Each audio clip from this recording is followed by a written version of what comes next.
Welcome to the Libra podcast, where education leaders explore the intersection of culture, strategy, and innovation in today's schools. I'm your host, Nate Lichte, and in each episode, we'll uncover the leadership habits, systems, and bold ideas that help districts thrive. Thank you so much for sitting down and joining the podcast with us today. Maybe for our folks that are listening and just tuning in, would you mind introducing yourself and telling us a little bit about what led you to the down the path to the superintendency? How'd you get in education? Sure. Good afternoon, Nate. Thank you, first of all, for having me on your podcast. My name is Alicia Koster. I'm the current superintendent of the Greater Johnstown School District in upstate New York. I've been in public education for almost 30 years now. Gone by pretty quickly, actually. I was in the sort of outside real world in corporate and finance and business. And a family member, honestly, that had worked for our local school district tapped me on the shoulder and said, Alicia, you may be very interested in getting into public education. I was newly married with my first daughter at that time. And I joined the district in an entry-level position. I actually started out at a middle school as the office manager. And I have to tell you, Nate, I just really fell in love with the learning environment and being a part of the process that forms the minds of our students. And it just became a passion for me over the years. And, as I worked full time, I went back to school for multiple degrees and just really was ambitious and knew that I could do more. And I would watch others and say, you know what, I think I can do that. And so I've had some really good support through my career. And I think mixed with passion and ambition, knowing that I could do more and that I could make more of an impact, I continue to excel. Leading up into a district level position. So primarily for the last 20 years, I've been at a senior leadership position in a school district, executive director, assistant superintendent.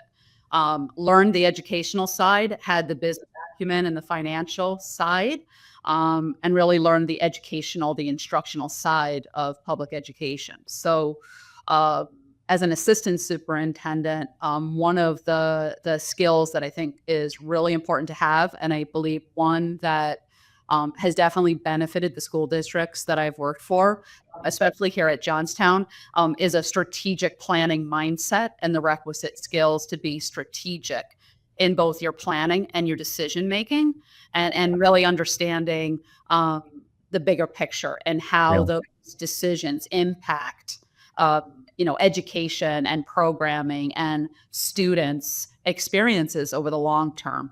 I think I really got to a point in my career at Johnstown where the superintendent was planning for retirement. And I absolutely love working in this district and living in this community, and said, now's the time. Now was it was the right time for me to throw my name in the hat in terms of the interview process for this position. And this is my first superintendency at this point in my career. I've been very fortunate to be very, very involved in all facets of district leadership from this level. So I've worked for some great superintendents during my time that I think really saw my skill level and what I could bring to the table. And I really worked with them as more of a partner in leadership over the district. So I was well poised to really step up into the superintendent position. Your background is relatively unique. Most superintendents, I guess I shouldn't say most, but the more traditional path, right, is a teacher, principal, et cetera. But you've got this business acumen background. It makes sense like that it plays into the strategic planning and kind of looking at the greater picture. Which I find fascinating. How would you say that impacts your leadership? I mean, you've mentioned that you've been in a senior position for 20 years. I'm sure that kind of business acumen, that kind of foundation impacts you in a leadership capacity. How would you say you see that kind of show up? The way that I describe a school district that's not normally thought of in this manner is this is an organization with a lot of same functions and systems and structure as a corporation, another organization that's not a school district. We just happen to have the privilege, our business is educating children. So having that business finance background and having that level and being able at this level to have the skills and the experience to understand how an organization needs to operate with all the different facets that play into that is really important. And certainly not to sit here today and knock the traditional pathway, but a lot of times when you start out from that teacher role, and very often you work into a principal, maybe a director position before you kind of get into a senior leadership position, you don't usually have the opportunity to develop those skills. To understand how, human resources work, how a business office works, how the different departments in technology and security work in order to support the learning that takes place in the classroom. Very often that pathway doesn't provide those same skills. I would say over the last decade or so, with the challenges that we continue to have, with an appropriate amount of resources to support and pay for everything that we need to do, has been a challenge. So I think having that financial and business acumen and that ability to be able to strategically plan, not only for the near term, but for the long term, and Right. understand how decisions made today impact tomorrow and next year and the year after that, I think are really important skills for a senior leadership position, especially the superintendent, to have and possess now, Yeah. because it does get more challenging. Every year it feels like costs continue to accelerate, but the pace of revenue does not really keep pace with that. And then the challenges become even more. The needs of our students become even more. And so those skills, I think, moving forward in these positions are going to be critical for a superintendent to have. And the instructional side, of course, is very, very important. That's what we're in the business for. But Right. you also need to possess all of these other skills in finance, in business, and strategic thinking and planning.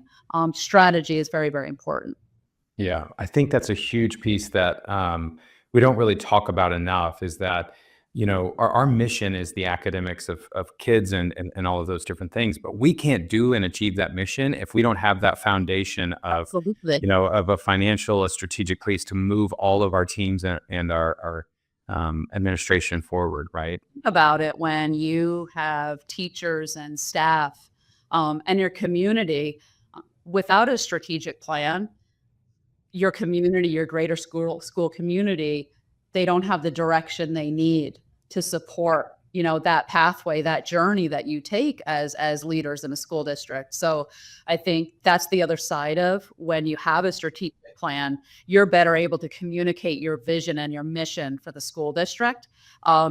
in a clear and consistent way. And I think that's so important for your community to see, because that builds trust, it builds support over the long term. It also helps you weigh out some tough times that a district may experience because you have the trust and the faith of your community behind you, both your internal community and your external community. So I have found in my experience different levels of strength in terms of having a strategic plan and a school community being able to make those connections to say, I understand why you're doing this. I understand why your budget is what it is, because I see what you're trying to achieve for our children here. And I've seen variances during my time as an administrator to the strength of strategic planning amongst a leadership team. So Absolutely. So I want to dive a little bit deeper into that in just a moment. But before we get too far, can you tell our listeners a little bit about Greater Johnstown, the school district, and since we're on the topic of strategic planning, tell us a little bit about what are kind of some of the elements that you all are working on. Sure. So the Greater Johnstown School District is a small city school district, although we're more rural than anything in upstate New York. We have approximately 1,500 students, 4 school buildings. We are approximately 56% economically disadvantaged in our district. That's up about 30 percentage points over the last decade or so. So we have seen increased poverty in our community over the last decade or so. We are predominantly white population, so not a lot of diversity in our schools. I think with our demographics, we are, we operate about a $45 million budget to support 1,500 students across those 4 buildings. And for superintendents listening in other states, which may be unusual, in New York State, we have BOCES, which are boards of cooperative services. So we are in a region with 8 other districts. So we are a district that will use the services of BOCES as well to support different needs because we're aided on that. We receive state aid back on that. So we do use that. We're about 13% classified in terms of our special education rate. And we are in single digits in terms of students that speak languages other than English. So pretty low on that end. But definitely an area where, we're the county seat in terms of government. And, we were big back when in the leather industry that's now moved on. An area that was definitely impacted by the loss of manufacturing over time. Yeah. And we're just outside of Albany, of the capital region. So we're just far enough away that we're not really considered part of that region. So very much more of a rural area than anything. So yeah, that's Johnstown. And I know as I talk about strategic planning, Johnstown. So I've been with the district about 5 years now. I started out as the assistant superintendent and then moved into the superintendency this past August. Prior to my time, around 2017, our district experienced major financial instability. A lot of swings up and down in terms of going to our taxpayers for additional tax dollars to support the district, which, as you can imagine, I just talked about trust a moment ago. Yeah. Definitely, our community saw the loss of programs, saw about a 30% decrease in our teaching staff. Wow. Extracurriculars, athletics, we had community fundraising to support those programs to keep them operating, all before COVID.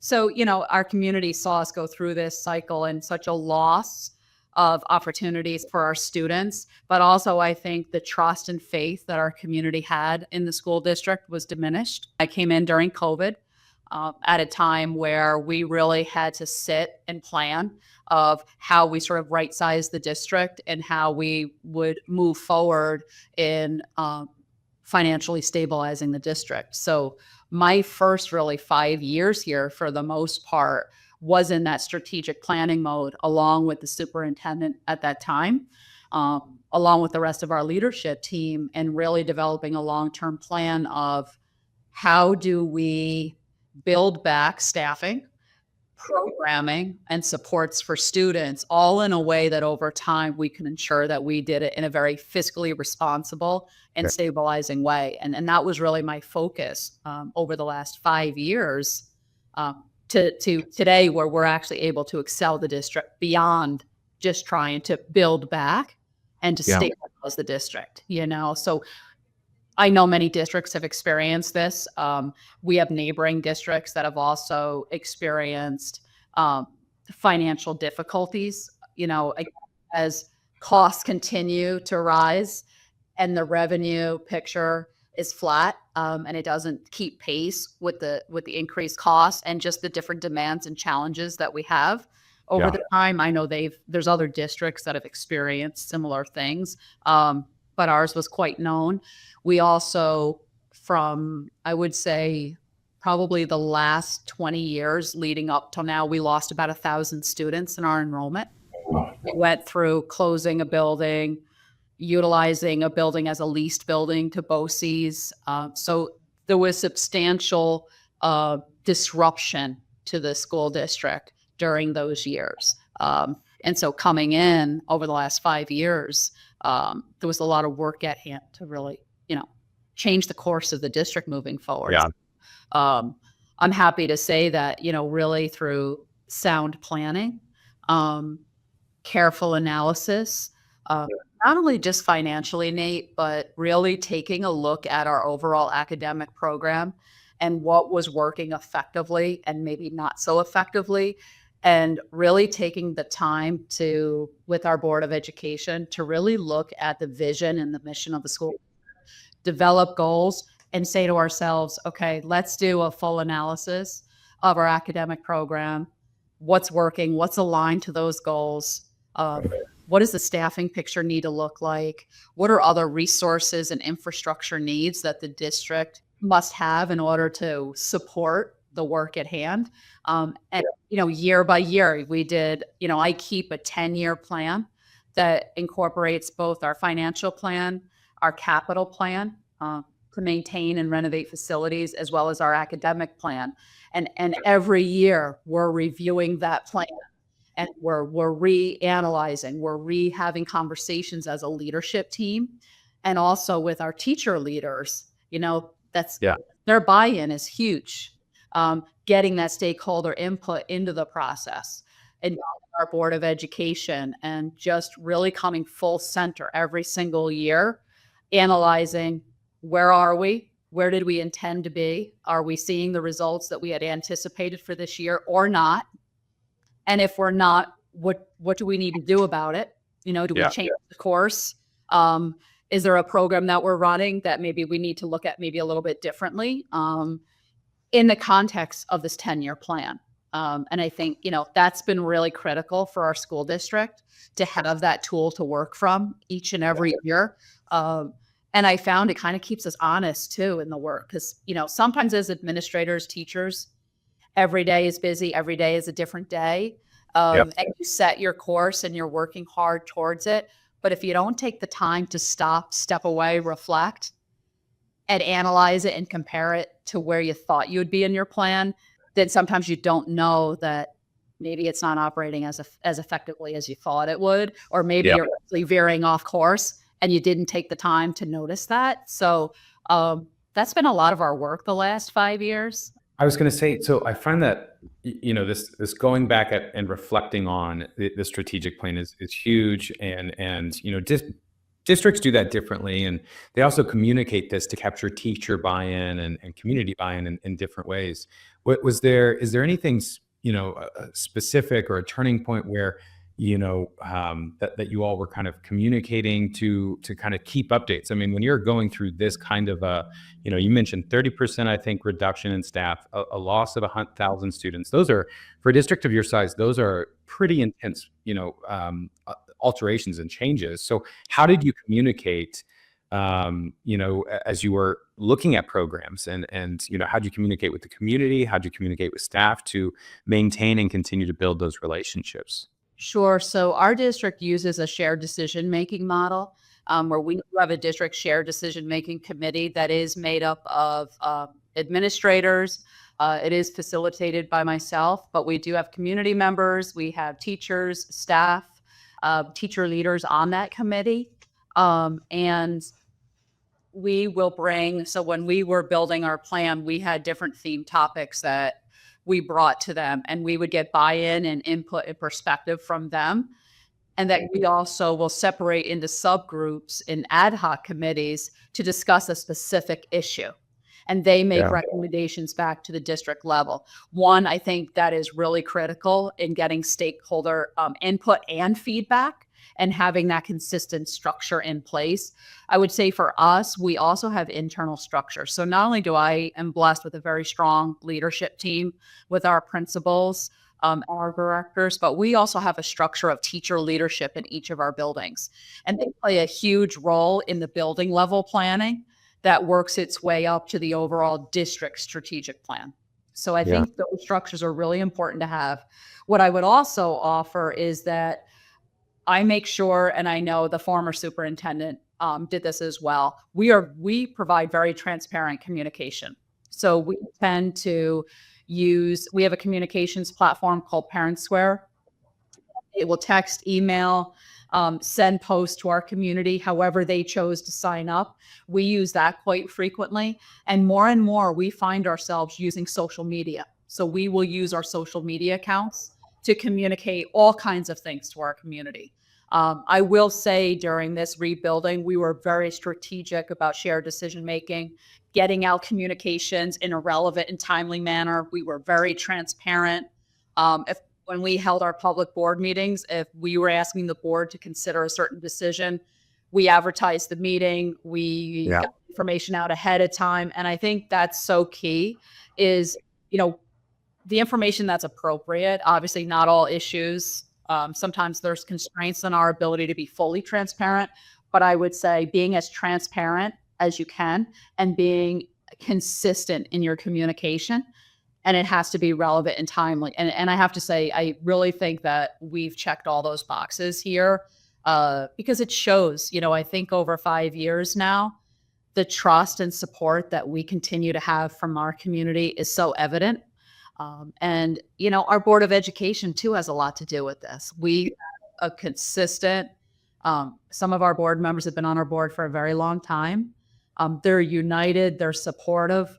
They support the role of superintendent as the CEO of the organization, which is very helpful. So I think what I would offer as advice, when you go through such a difficult and challenging time and you go through this rebuilding phase, you have to be able to look at it as one big puzzle, and all the puzzle pieces that you put in place have to fit, and there's an interplay between them. And if you're missing a piece, you're not going to be as successful as you could have been had that piece fit.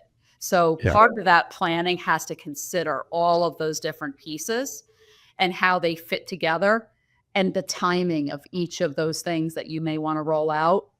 I know some feedback that we've gotten that helped build trust and faith back into the things that we're doing are the fact that I think our school community sees that we're thoughtful and we take a planned approach to every single thing we do. All right. Yeah. As superintendent, my door's always open. I'm always open to ideas. I encourage innovative thinking, think outside of the box. If we don't have a particular resource, how can we still achieve what we want to achieve, but it may look differently. So I think when all of those things work together, you're able to really move the district forward. And I would say over the past 5 years, again, we've rebuilt our budgets. We're financially stable. We have a pretty healthy reserves and fund balance. It doesn't mean that we still don't have the challenges. It doesn't mean that we're not still sensitive of not going back to the position we were in not so long ago.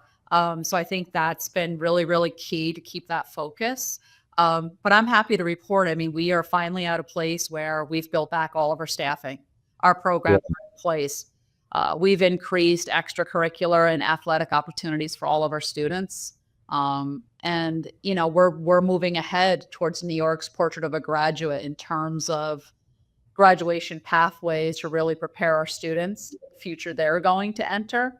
And we have really good supports in place for our students as well now. So it's kind of an exciting time to step up as the superintendent, because I also get to go through this next phase with the Greater Johnstown School District. So, well, I think it speaks to your background too, that you mentioned you've been with the district for a number of years in the assistant sup role. So you were there during all of the strategic planning process. You have that in your background. And then now that you're kind of moving into the seat to really kind of usher the district into this next piece of it, and one of the things that kept standing out to me as you were talking was you kept mentioning trust and the support of the community, and then now that you kind of you've increased back and your staffing's back to where it was before the reduction and that sort of thing. Can you talk to me a little bit when you lead through this type of a crisis, right? Like there's impacts on the culture of the organization internally.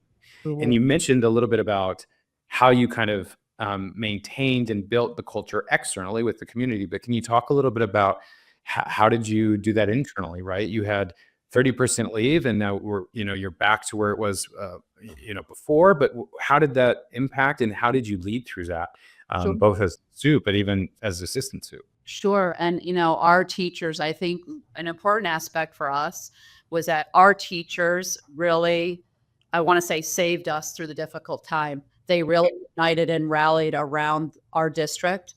With the staffing that we have, we kept going.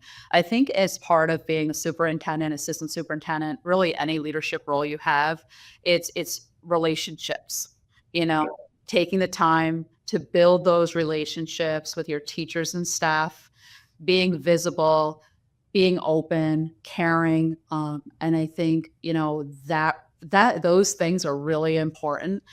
It's like any relationship that you'd like to have trust, you need a good relationship with all of your teachers and staff.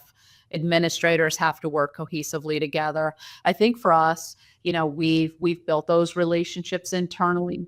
We've had honest conversations with our teachers and staff. We involve them in planning and the decision making. And across the board, in every building, we've been consistent in our approach as a leadership team. And I feel like all of our teachers and staff see that from us. And that's been really important each year. So, again, relationships are key. Yeah. Communication is key. And I think, honestly, it's being a caring and compassionate leader. It's acknowledging sometimes maybe we made a few mistakes along the way, acknowledging that and being able to move on. I think is important for staff to see. And we've done all of that because, quite frankly, myself, the former superintendent, and our leadership team are those type of people anyway.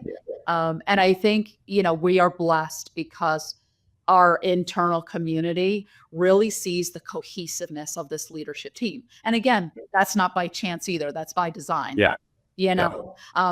When we hire for our leadership team, we're also very strategic about that. It has to be the right leader. It has to be a requisite skills, of course, but they need to fit into the existing culture and attributes of this leadership team. So by design, we've done that as well. And that's the other puzzle piece, right? I think today research still shows, right, the most effective impact on student achievement is number one, the teacher in the classroom, and second to that is the principal. So, we kind of led from that premise as well. And I think for me as, I need to model what I expect of our other leaders, right? So I'm that role model, right? So visibility, being in our schools, knowing the pulse of what's going on, again, being open, available, transparent is key. And along with that, I do set high expectations.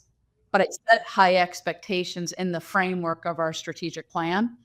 Yep. But I know and I plan for that I need to provide professional learning, training. I know that I have to provide the requisite support and resources if I'm going to set these high expectations for all. So that's a piece of this too, in terms of what my leadership style looks like.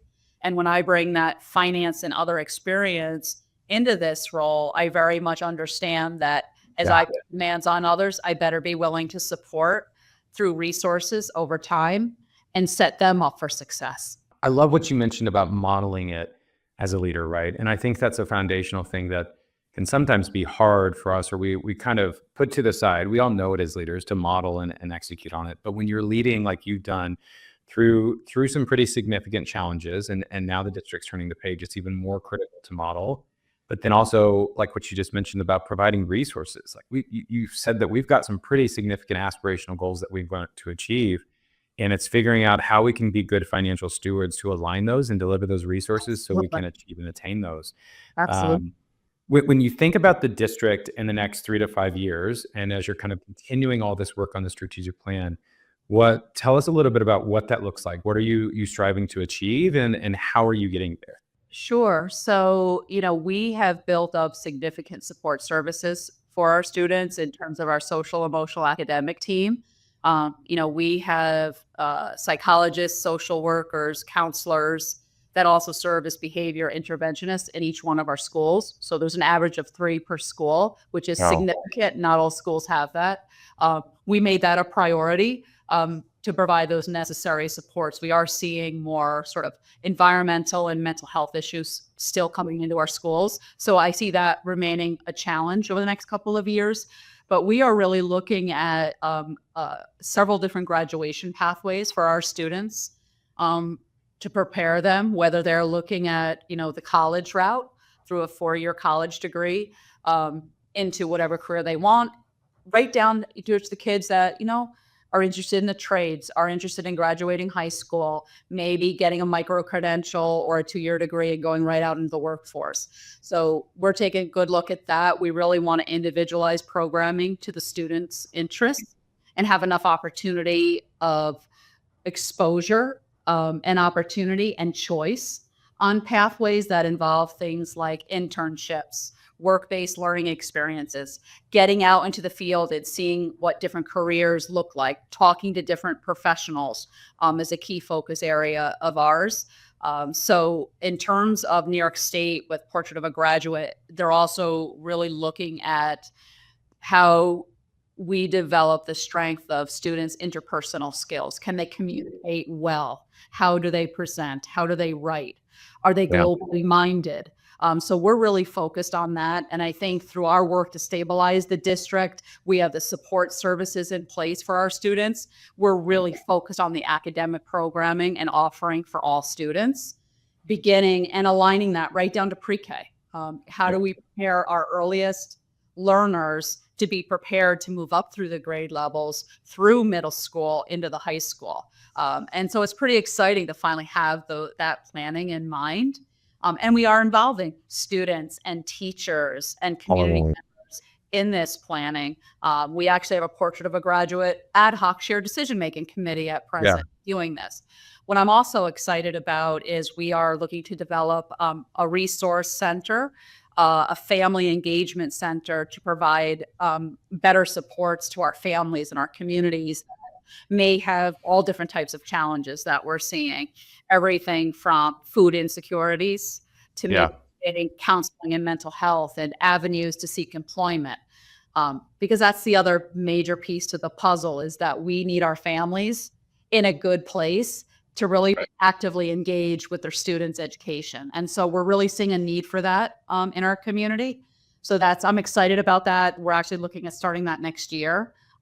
So that's to be determined. It's coming soon next year. And I think we have the right staff and the resources in place to really implement that well. We have also been really focused on our pre-K programming and programs that really develop those youngest learners, kind of K1, moving up through the grade levels too. So I think we're in an exciting time for Johnstown. And, we also partner with our other districts. We also work through our BOCES to really lean on them a little bit sometime in terms of career technical education. So we'll continue to do that. But I think we're at this time and place where we are well poised to excel our academic program. And so that's really our focus. And I know for me, where my passion now lies is I want to touch every student's interest. So I want to make sure that we have a program, an extracurricular, an academic opportunity for every single student to really meet them where their interests lie. And it's kind of exciting to do this work right now. And so we're really going down to the student level.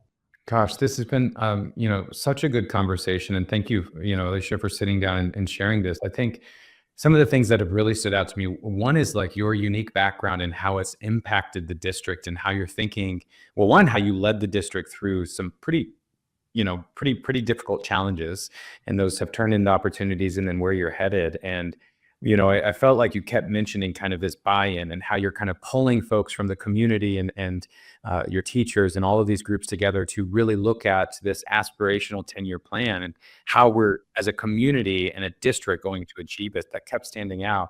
And really this analysis piece of what I'm assuming comes from your sort of financial and business acumen background, that you keep checking in with those goals. Has really stood out in this conversation. So I'm curious, as we close out, because your background, is relatively unique, and we have a large number of first-year superintendents in the role, and we have a number of folks that are really sitting in seats and principal seats and administrator seats today that have aspirations to move into the superintendency. What advice would you give to them as they're considering and thinking about building the next steps? Sure. So what I would say is get involved with your local association, your administrative associations. I know in New York State, we have a number of associations that have programs for aspiring superintendents.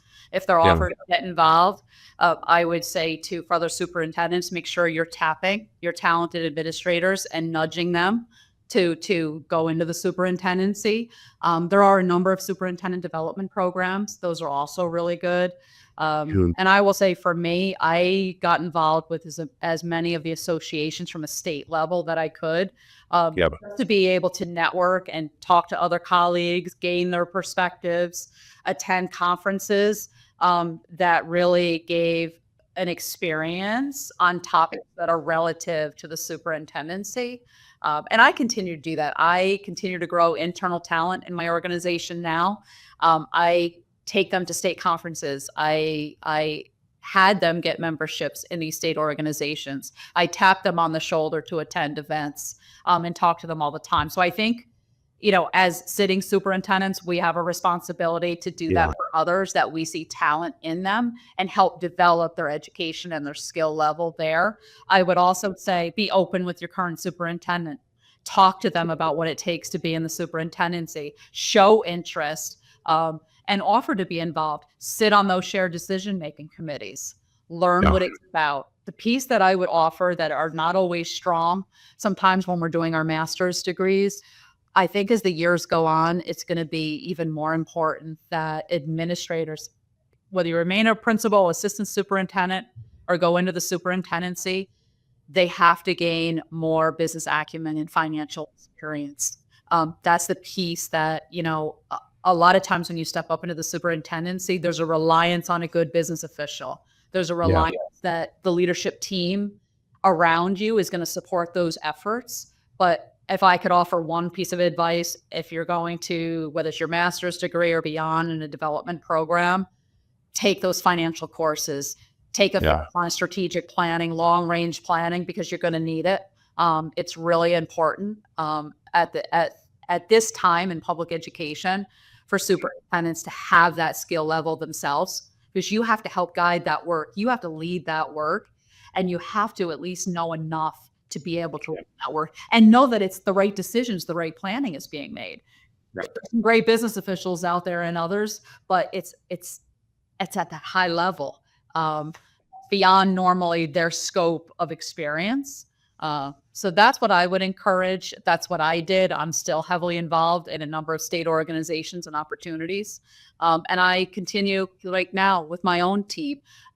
I'm building my succession planning and acknowledging the talent that I have, and I'm encouraging them to pursue their development. So I think we have a responsibility as current sitting superintendents to groom the next superintendents. Absolutely. I think that's great advice. Especially, it's just a testament. Like your background's a testament to leading through, that financial crisis and to where you're headed now. That skill set that you've, exhibited to kind of help have that acumen background is so important, and completely echo building those relationships, tapping the next generation. I think that helps, when you go through something like that. And even if you don't, we have a number of challenges that we deal with every single day. So the more structure, the more plan you have in place, it's going to help you navigate those times, no matter how difficult they are. So absolutely. Alicia, thank you so much for sitting down with us and sharing a little bit about your background and telling us a little bit about Greater Johnstown School District. It's been great to chat with you, and I hopefully look forward to having you again on the show sometime.